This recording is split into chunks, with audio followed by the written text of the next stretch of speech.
என்னதான் பிளான் பண்ணாலும் இன்னைக்கு நினைச்சு நாளைக்கு நடக்கிற கதையே கிடையாது.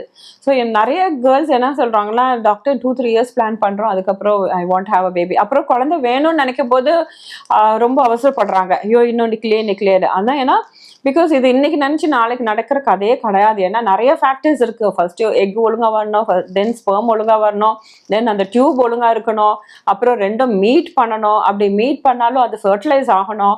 அப்படி அது ஃபர்டிலைஸ் ஆச்சுன்னா கூட அது வந்து இம்ப்ளான்ட் ஆகணும். ஸோ இது மாதிரி வேரியஸ் ஃபேக்டர்ஸ் இருக்குது. ஸோ அதனால கொஞ்சம் நம்ம வந்து நம்ம பாடி அண்டர்ஸ்டாண்ட் பண்ணிட்டு இதுக்கு ஐ மீன் பேபிக்காகவும் ப்ரையாரிட்டி கொடுத்து நம்ம வாழ்க்கையை கொஞ்சம் பிளான் பண்ணிக்கிறது ரொம்ப நல்லது. எஸ்பெஷலி இந்த கரண்ட் சுச்சுவேஷன்ல நிறைய பேர் நினைச்சிட்டு இருக்காங்க இப்போ ஐவிஎஃப்லாம் இருக்குல்ல, அதனால நம்மளும் ஈஸியா எப்படினாலும் இதுல நடக்கலைன்னா நம்ம ஐவிஎஃப் பண்ணியாவது குழந்தை பெற்றுக்கலாங்கிற ஒரு அபிப்பிராயத்துல இருக்கிறாங்க. பட் ஆனா அது ஒரு 100% ஸ்ட்ராங் மிஸ்கன்செப்ஷன். ஸோ என்னதான் டெக்னாலஜி இம்ப்ரூவ் ஆயிருந்தாலும் இப்போ நம்மளுக்கு வந்து சொன்ன மாதிரி எக் இருந்தா தானே அந்த டெக்னாலஜியை யூஸ் பண்ண முடியும். உங்களுக்கு ஐவிஎஃப் என்ன பண்றோம், நாங்க உங்க எக்கை ஸ்டிமுலேட் பண்ணி எக்கை வெளியே எடுத்து ஸ்பெர்மை இன்ஜெக்ட் பண்ணி எம்ப்ரியோ தான் யூட்ரஸ்குள்ள நம்ம ட்ரான்ஸ்ஃபர் பண்றோம்.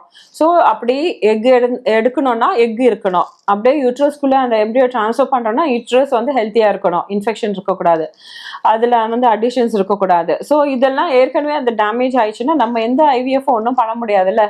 ஸோ அப்புறம் இன்னும் நெக்ஸ்ட் ஆப்ஷன் சரோகேசி அது மாதிரி போயிடும். ஸோ அதனால என்னதான் அட்வான்ஸ்மெண்ட் இன் சயின்ஸ் இருந்தாலும் everything has got it's limitations. First நம்ம அதை அண்டர்ஸ்டாண்ட் பண்ணோம். 50 வயசுல குழந்தை பெற்றுக்கிட்டாங்களே அந்த காலத்துல, 55 வயசுல அந்த அந்த ரூல் கூட இப்போ போயிடுச்சு. ART rules are very strict. 50 வயசுக்கு மேலலாம் நீங்க குழந்தை பெற்றுக்க முடியாது. இது மாதிரி உள்ள ப்ராப்ளம்ஸ்லாம் வந்தனால தானே அவங்க அந்த ரூல்ஸ் எல்லாம் அவ்வளோ ஸ்ட்ரிஞ்சண்டா கொண்டு வந்திருக்காங்க. ஸோ அதனால எதையோ நம்ம ஒரு டேக் இட் ஃபார் கிராண்டட் ஆட்டிடியூட்ல இருக்கக்கூடாது. ஸோ இது மாதிரி டெக்னாலஜி இருந்தாலும் அதை யூஸ் பண்ணி நம்ம பேபியை ஒரு பேர் பண்ணிக்கலாங்கிற கான்செப்டும் இருக்க வேண்டாம்.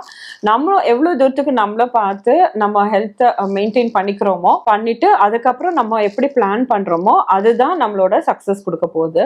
அட்வான்ஸ்மெண்ட் ஆஃப் டெக்னாலஜிஸ் எல்லாம் இருக்க தான் செய்யுது. இன் சர்டன் சிச்சுவேஷன்ஸ் தான் அது ஹெல்ப்ஃபுல்லா இருக்கும். அதனால அதையே ரொம்ப நம்பிட்டும் இருக்கக்கூடாது நம்ம.